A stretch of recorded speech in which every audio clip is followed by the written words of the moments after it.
బీహార్కి సంబంధించినటువంటి exit పోల్స్లో P mark కూడా BJP నేతృత్వంలో ఎన్డీఏనే విజయం సాధిస్తుందని అంచనా వేసింది.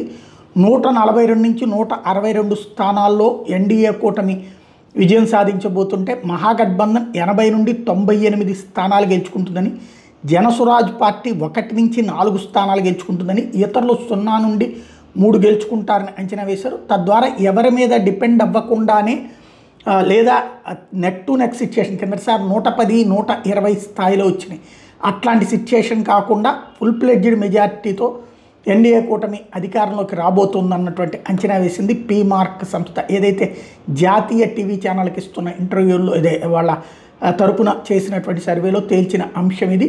తద్వారా ఇప్పటిదాకా దాదాపుగా అన్ని సర్వేలు ఎన్డీఏ కూటమి అధికారం అన్నటువంటిదే ఖాయం చేస్తూనే మరొకసారి నితీష్ కుమార్ అధికారంలోకి వస్తారన్నటువంటి అంచనాలు వేస్తూ ఉన్నారు.